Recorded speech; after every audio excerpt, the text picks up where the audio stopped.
ஒரு காட்டுல கடந்த சில வருடங்களாவே மழையே பெய்யாததால அந்த காட்டுல இருந்த மரங்கள் எல்லாமே காஞ்சு போச்சு. அந்த காட்டுல வாழ்ந்த ஒரு சிட்டுக்குருவி அதோட கணவர் குழந்தைங்களோட வேற ஒரு காட்டை தேடி போயிட்டு இருந்தாங்க. ரொம்ப தூரம் பறந்து வந்த பிறகு அங்க பறவைகள் வாழக்கூடிய ஒரு இடத்த பார்த்தாங்க. அங்க இருந்த பறவைகள் கிட்ட தங்குறதுக்கு ஒரு வீடு இருக்குமான்னு கேட்டாங்க. ஆனா எந்த பறவையுமே சிட்டுக்குருவியோட குடும்பத்துக்கு வீடு கொடுக்க முன் வரல. அம்மா, நாங்க வாழ்ந்த காட்டுல வறட்சியால உணவு பஞ்சம் ஏற்பட்டு இங்க வந்திருக்கோம். மரத்துல தங்குறது என்னோட குடும்பத்துக்கு பாதுகாப்பா இருக்காது. கூடிய சீக்கிரமே நாங்க வேற வீடு கட்டிடுவோம். அது வரைக்கும் கொஞ்ச நாள் மட்டும் உங்க வீட்ல எங்களுக்கு இடம் கொடுப்பீங்களா? ஓ, அப்படியா? சரி சரி, குழந்தைங்கள வேற வச்சிருக்கீங்க. எங்க வீட்டுக்கு பக்கத்தால ஒரு சின்னதா வீடு இருக்கு பாருங்க. அங்க போய் நீங்க தங்கிக்கோங்க. சிட்டுக்குருவி தன்னோட குடும்பத்தோட அந்த வீட்டில் தங்கிடுச்சு. அடுத்த நாள்ல இருந்து சிட்டுக்குருவியோட கணவர் குருவி அந்த காட்டுல ஒரு பறவைக்கிட்ட கல் உடைக்கிற வேலை பார்த்தது. அம்மா, இன்னைக்கு என்ன சாப்பாடு சமைக்கிறீங்க? அதுவா செல்லம், வேலைக்கு போன உங்க அப்பா இன்னும் வீட்டுக்கு வரல. 2 நாள் கழிச்சு தான் வருவாங்க. அதனால வீட்டில் காய்கறிகள் ஒன்றும் இல்லை. இன்னைக்கு கஞ்சி சாதம் தான் செஞ்சிருக்கேன். சிட்டுக்குருவி குழந்தைங்களுக்கு கஞ்சி சாதத்தை சாப்பிட கொடுத்தது. அம்மா, எனக்கு கஞ்சி சாதம்னா ரொம்ப பிடிக்கும்.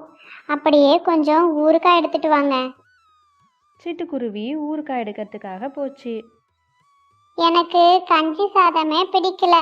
நான் ஒன்றும் சாப்பிடவே மாட்டேன். இங்க பாரு தம்பி, நம்ம அப்பா அம்மா ஏற்கனவே வாழ்ந்த காட்டை விட்டு இங்க வந்து எவ்வளோ கஷ்டப்படுறாங்க. சில நாட்கள் சாப்பாடு கொஞ்சமா இருக்கும்போது அதை நமக்கு கொடுத்துட்டு அவங்க சாப்பிடாம பட்னியா இருக்காங்க. இப்படி நீ வேண்டான்னு சொன்னா அம்மா மனசு எவ்வளோ கஷ்டப்படும் தெரியுமா? சரி சரி, நான் சாப்பிட்றேன். சிட்டுக்குருவியும் மீனுக்குருவியோட வீட்டில் சின்ன சின்ன வீட்டு வேலைகள் செஞ்சு கொடுத்தது. அதுக்கு பதிலாக மீனுக்குருவி அப்பப்போ வீட்டில் இருக்கிற உணவை சிட்டுக்குருவிக்கு கொடுத்தது. சிட்டுக்குருவி அதை கொண்டு வந்து தன்னோட குழந்தைங்களுக்கு கொடுக்கும். மீனுக்குருவி தன்னோட பொண்ணுக்கு சாம்பார் சாதம் சாப்பிட கொடுத்துச்சு. என்னது, இன்னைக்கும் சாம்பார் சாதமா? எனக்கு இந்த சாம்பார் சாதம் சுத்தமாகவே பிடிக்கல. எனக்கு பிரியாணி தான் வேணும். செல்லம், நாளைக்கு உனக்கு கண்டிப்பாக பிரியாணி செஞ்சு தரேன். இன்னைக்கு ஒரு நாள் மட்டும் இதை சாப்பிடு. சமைச்சதெல்லாம் அப்புறம் வீணாக போயிடும்ல. வீணா போனால் போகட்டும். அதான் நம்மக்கிட்ட நிறைய பணம் இருக்குல்ல, கடையில் வாங்கிட்டு வந்து கொடுங்க. அந்த காட்டிலேயே பெரிய பணக்கார குடும்பம் மீனுக்குருவியோட குடும்பம்தான். பணம் நிறைய இருந்ததாலேயோ என்னவோ அதோட பொண்ணை பணத்தோட அருமை தெரியாமலேயே வளர்த்துருச்சு. நீ பரவாயில்ல சிட்டுக்குருவி, கஷ்டப்பட்டாலும் உன்னோட குழந்தைங்கள எவ்வளோ அருமையாக வளர்க்குற. நீ சொல்கிற பேச்ச அப்படியே கேட்குறாங்க. இப்படி தான் இருக்கணும்.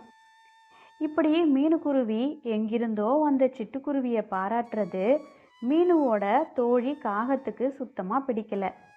அந்த சிட்டுக்குருவியை எப்படியாவது அங்கிருந்து துரத்தணும்னு நினச்சிது. ஒரு நாள் மீனுக்குருவியோட வீட்டில இருந்து 50,000 ரூபாய் பணம் காணாமல் போயிடுச்சு. எல்லா இடத்துலையும் தேடி பார்த்துச்சு மீனுக்குருவி. ஆனால் எங்கே தேடியும் அந்த பணம் கிடைக்கவே இல்லை.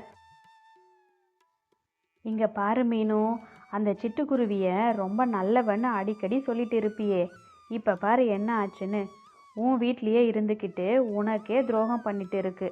அந்த சிட்டுக்குருவி உன் வீட்டுக்கு சின்ன சின்ன வீட்டு வேலைங்க செய்ய வரும்போதே எனக்கு தெரியும் இப்படி ஏதாவது நடக்கும்னு. பணத்தை காணுன்ற கோபத்தில் இருந்த மீனுக்குருவியும் அதை உண்மைன்னு நம்புச்சு. கொஞ்சம் கூட யோசிக்கவே இல்லை. ஏய் சிட்டுக்குருவி, இங்கே வா. சிட்டுக்குருவியும் கிட்ட வந்து, என்னக்கா கூப்பிட்டீங்க? ஏதாவது வீட்டு வேலை செய்யணுமா? என்ன செய்யணும் சொல்லுங்க. அதெல்லாம் ஒன்றும் தேவையில்ல. முதல்ல என் கேள்விக்கு பதில் சொல்லு. எங்கள் வீட்டில் இருந்து 50,000 ரூபாய் பணம் காணாமல் போயிருக்கு. நீ எடுத்தியா? என்னக்கா இப்படி கேட்டுட்டீங்க? நான் உங்கள் பணத்தை கண்ணால் கூட பார்க்கல. நாங்கள் கஷ்டப்படுறவங்க தான். ஆனால் அதுக்காக இப்படி திருடுற பழக்கமெல்லாம் எங்களுக்கு கிடையாது. என்னோட வீட்டுக்குள்ள உன்னை தவிர வேற யாரும் வர்றதில்ல. அப்புறம் பணம் எப்படி காணாமல் போயிருக்கும்? மீனுக்குருவி இப்படி கேட்டதும் சிட்டுக்குருவிக்கு என்ன பேசுறதுன்னே தெரியலை. அதுக்கு அழுக தான் வந்தது. உடனே வீட்டுக்கு போயிடுச்சு. என்னங்க, மீனு அக்கா ஏன் இப்படி பேசுகிறாங்கன்னு எனக்கு தெரியல. நான் அந்த பணத்தை எடுக்கவே இல்லைங்க. ச்சே ச்சே, ஏன் இப்படிலாம் பேசுற? உன்னை பத்தி எனக்கு தெரியாதா? நீ எடுத்திருக்க மாட்டேன்னு எனக்கு தெரியும் சிட்டுக்குருவி. ஆனா மீனாக்காவும் நல்லவங்க தான். அவங்க ஏன் இப்படி பேசுறாங்கன்னு தெரியல. பணத்தை வேற யாரோ எடுத்துட்டு உன் மேல பழிய போடுறாங்கன்னு நினைக்கிறேன். இத்தனை நாள் நம்ம இங்க தங்குறதுக்கு இடம் கொடுத்துருக்காங்க. அவங்க கிட்ட எப்படி சண்டை போடுறதுன்னு தான் அமைதியா இருந்துட்டேன். என்னங்க, நம்ம இங்கே இனிமே இருக்க வேண்டாங்க, வேற எங்கேயாவது போயிடலாம். சரின்னு சொன்ன அந்த கணவர் சிட்டுக்குருவியும் குடும்பத்தோட அங்கிருந்து கிளம்பிட்டாங்க. மீனுக்குருவியோட பொண்ணு அதோட ஃப்ரெண்ட்ஸுங்க கூட சேர்ந்துக்கிட்டு நிறைய மேக்கப் திங்ஸ் வாங்கிட்டு வந்து வீட்டில் வச்சிருந்தது. இதை பார்த்த மீனுக்குருவி, என்ன சாரு இதெல்லாம், இவ்வளோ மேக்கப் பொருள் வாங்கிட்டு வந்து வச்சிருக்க, என்கிட்ட ஒரு வார்த்தை கூட கேட்கவே இல்லை. ஏன், எல்லாத்தையும் உங்ககிட்ட சொல்லிட்டு தான் செய்யணுமா?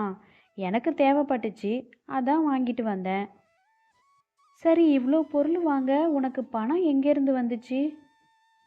உங்ககிட்ட கேட்டால் தரமாட்டீங்க, அதான் நானே எடுத்துக்கிட்டேன்.